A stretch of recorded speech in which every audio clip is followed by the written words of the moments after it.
latar belakang status sosial yang berbeda selalu menarik untuk ditonton. Seperti film Titanic misalnya. Namun kali ini status sosial yang diangkat sungguh unik sehingga membuat film Pretty Woman menjadi film yang sulit terlupakan. Padahal dirilis tahun 1990 sebelum Titanic dibuat. Seorang pekerja seksual yang selalu mangkal di Hollywood Boulevard ketiban untung gara-gara jadi seorang petunjuk jalan sang miliuner yang akhirnya terjadi percintaan di antara mereka. Film lawas bertema klasik ini selalu melegenda di para penikmat film, terutama penggemar genre roman, karena alur cerita yang menarik di film ini. Ditambah lagi akting Julia Roberts dan Richard Gere yang sempurna memainkan karakter tersebut. Film garapan sutradara Gary Marshall ini membawa Julia Roberts menjadi nominator Oscar 1991 dan pemenang Golden Globe Amerika 1991. Film dengan durasi 119 menit ini terasa pendek ketika ditonton. Biar gak kelamaan, yuk kita simak alur ceritanya.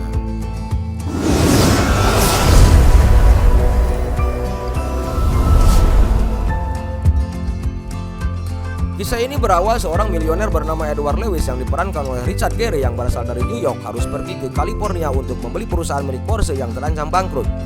Dia berusaha mengajak Jessica untuk menemaninya. Namun karena Jessica merasa diperlakukan seperti wanita panggilan yang hanya menemani ketika dibutuhkan, bahkan merasa lebih sering komunikasi dengan sekretarisnya, Jessica menolak menemani bahkan memutuskan hubungannya dengan Edward Lewis. Akhirnya dia berangkat sendiri, namun terpaksa menggunakan mobil sport yang manual milik Philip Stuckey pengacaranya.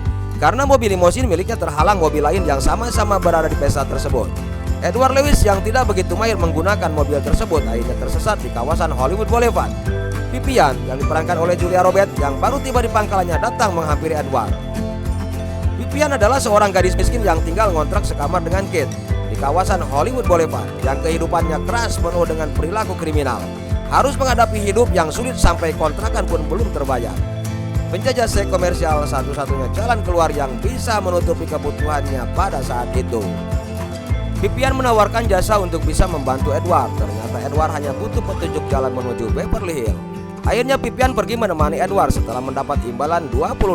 Vivian yang mengetahui pengetahuan luas tentang otomotif dan paham betul dengan mobil Lotus yang dibawa Edward, akhirnya mengambil alih kemudi sampai tiba di halaman sebuah hotel yang dituju di Beverly Hills. Dengan uang $20 sebagai imbalan, Vivian berniat naik bis untuk kembali ke Hollywood Boulevard.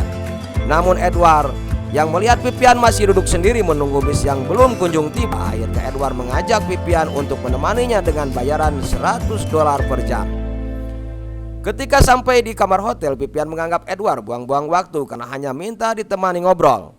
Padahal 1 jam waktu yang pendek menurut Vivian. Akhirnya Edward meminta Vivian menemaninya selama semalam dengan bayaran $300 sesuai permintaan Vivian. Vivian merasa terhormat dan dia tidak diperlakukan layaknya wanita penghibur, namun diperlakukan seperti pacarnya yang hanya menemani Edward yang sedang melakukan kegiatan bisnis. Namun saat Edward istirahat dari pekerjaannya, Vivian berusaha memberi pelayanan prima kepada Edward. Setelah mandi, Edward melanjutkan pekerjaannya, namun Vivian pulas tertidur. Ketika bangun, Vivian kaget karena Edward nampak rapi dan banyak makanan yang dipesan Edward untuk sarapan. Vivian diperlakukan sangat terhormat layaknya seorang pacar. Ketika Vivian mandi, Edward menerima telepon dari Philip pengacaranya bahwa Tuan Morse bersama cucunya akan bertemu Edward saat makan malam. Philip yang menyarankan Edward datang bersama teman kencan dan Philip berusaha menawarkannya. Edward menolak karena lebih memilih Vivian untuk menemaninya. Akhirnya Edward menemui Vivian yang sedang mandi sambil bernyanyi dan tampak polos membuat Edward senang dan tersenyum melihatnya. Akhirnya kesepakatan bisnis antara Vivian dan Edward terjadi. Vivian diminta menemani Edward dengan status karyawan yang harus mengikuti perintah Edward selama 6 hari dan Vivian akan menerima imbalan sebesar $3.000. Sebuah harga yang fantastis menurut Vivian dan masih ditambah dengan uang belanja secukupnya.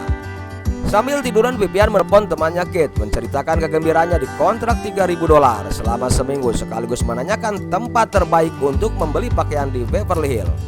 Kate menyarankan Rodeo Drive, tempat yang cocok untuk belanja pakaian. Kemudian Vivian pun berangkat ke Rodeo Drive.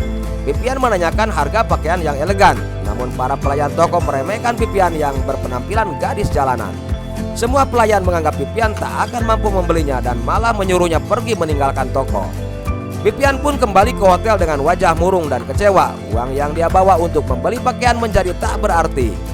Namun Tuan Thompson selaku manajer hotel membantu Vivian dan merekomendasikannya untuk mendapatkan pakaian konservatif yang layak untuk dipakai. Akhirnya Vivian mendapatkan pakaian yang cocok untuk acara makan malam bersama Edward. Edward pun kaget. Penampilan Vivian berubah dan nampak sangat cantik dan cocok untuk menemaninya makan malam bersama Morse. Saat makan malam tiba, Vivian sangat kocak dan konyol karena asing dengan makanan dan cara makan para milioner. Pada momen itu, adegan komedi Julia Roberts cukup menghibur. Pada pertemuan itu, Tuan Morse tidak jadi melepas perusahaannya. Setiba di hotel, Edward nampak murung.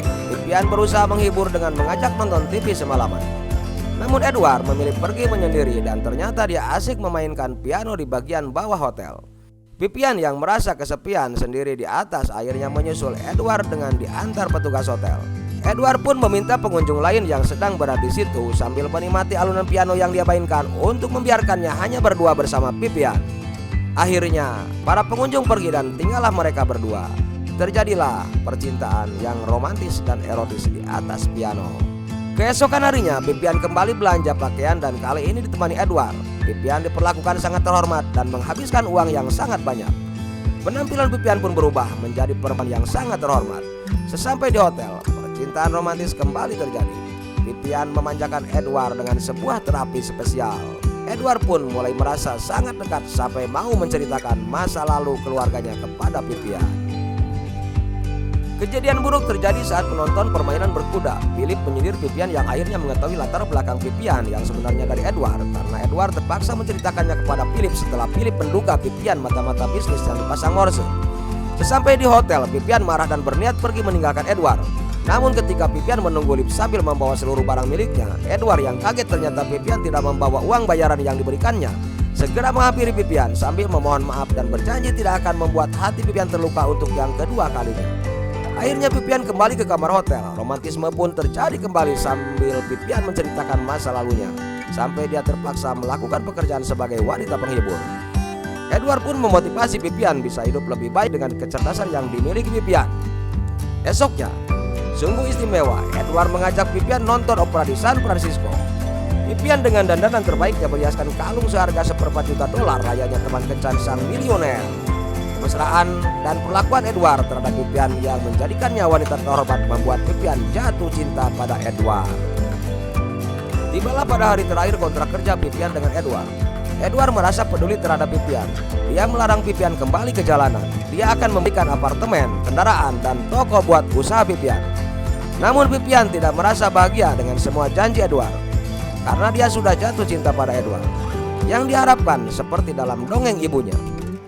Dia bagaikan seorang putri yang disekap di sebuah menara, dan muncullah sang kesatria yang menunggang kuda putih sambil mengeluarkan pedangnya naik ke menara untuk menyelamatkannya. Sebelum kepulangannya, Vivian diterpa sebuah insiden. Philip yang kecewa dengan keputusan bisnis Edward yang akhirnya bekerja sama membangun bisnis Morse, datang ke ruangan hotel Vivian sambil marah dan menyalahkan Vivian. Gilanya lagi, Philip memperlakukan Vivian seperti pelacur. Vivian menolak. Akhirnya Philip memukul Vivian dan memaksakan hasrat bejatnya. Namun untung Edward keburu datang menolong. Edward memukul Philip dan mengusirnya. Edward pun mengobati Vivian.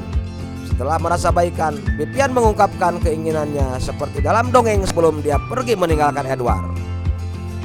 Edward sangat memahami keinginan Vivian dan menganggap sebuah hubungan yang mustahil, walaupun Edward suka hal yang mustahil. Edward pun memberikan bayaran kontrak terhadap Vivian dan memberikan kartu nama agar Vivian menelepon ketika ada kebutuhan apapun. Akhirnya pulanglah Vivian ke kontrakannya di Hollywood Boulevard dengan lesu karena cintanya tak terbalas.